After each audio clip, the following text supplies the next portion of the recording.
She walked onto that court as the player nobody wanted to face. She walked off it as the player who proved everyone right, just not in the way you think. Eala had won 5 straight matches against top 10 opponents. 5 in a row. And then, in front of a screaming Cincinnati crowd, she did something almost nobody expected. She took the first set. She had Amanda Anisimova on the ropes. And then, in the space of about 90 minutes, the entire match flipped upside down. What happened in that third set is the kind of collapse or comeback story that tennis fans will be talking about for weeks. So stick around, because by the end of this video you'll know exactly how a 2-games-to-love lead turned into 6 straight games lost, and what it means for the biggest tournament of Eala's career, just days away. But before we get into the wild swings of this match, I want you to sit with one number, 13. 13 deuces, in a single game. Late in that first set, with a Cincinnati crowd on its feet, Eala and Anisimova played a service game so absurd, so back and forth, that it alone lasted 20 minutes. 8 break points came and went, and by the time it was finally over, something had shifted in that stadium that neither player could quite explain afterward. What happened in that game may be the real key to understanding everything that came after it. Keep watching, because we're about to break down exactly how this match was won and lost. If you're new here, this channel covers Eala's rise on the WTA Tour, match by match, with the real story behind every headline. Hit subscribe and turn on notifications so you don't miss what happens next at the US Open. Let's set the scene properly, because context matters here. This wasn't just another third-round match at a WTA 1000 event. This was Amanda Anisimova, the 9th seed and world number 10, a former US Open and Wimbledon finalist, against Eala, the 17th seed, ranked number 20 in the world, and riding the best stretch of tennis of her career.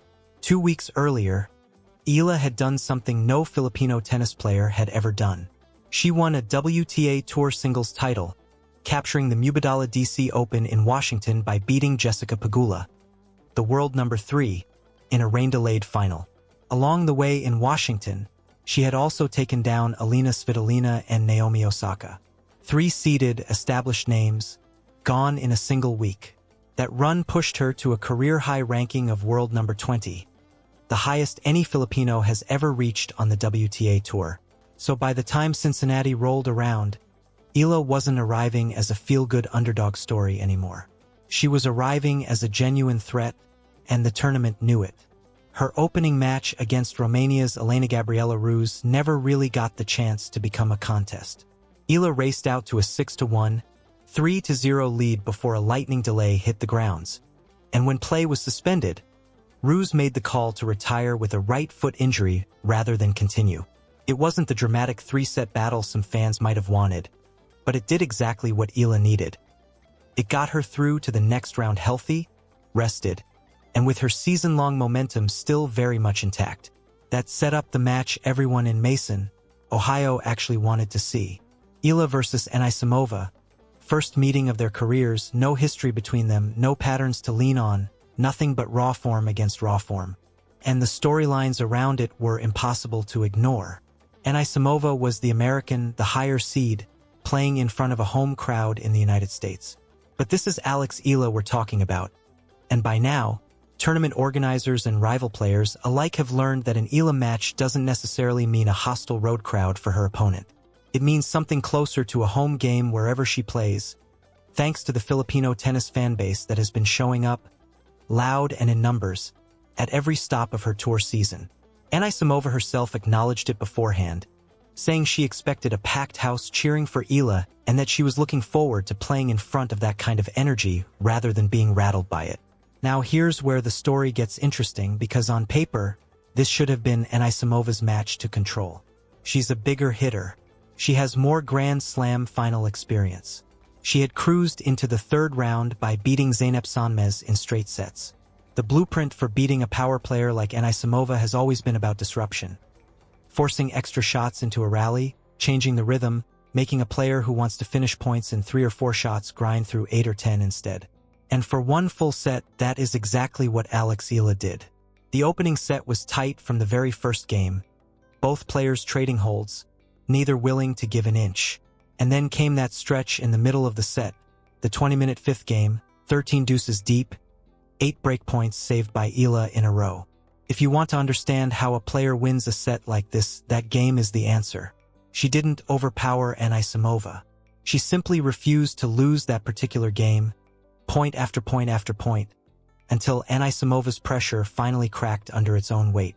Eala held, and from there, she found her range, closing out the first set 6-4.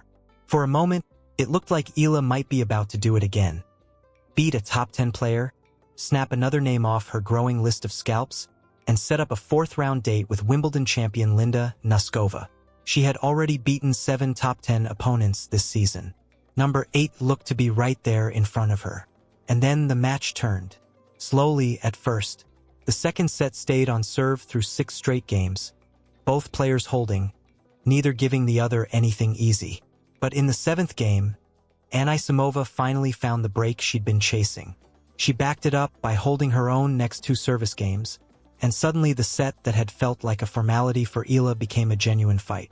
Anisimova leveled the match, taking the second set 6-4, and just like that, the entire complexion of the night had changed. What had been Eala's match to lose was now anyone's. Here's where you need to pay close attention, because the third set is where this whole story pivots. Eala came out swinging. She held her opening service game, then broke Anisimova immediately to grab a 2-0 lead in the decider. For a few minutes, it looked like the 21-year-old was about to complete the job.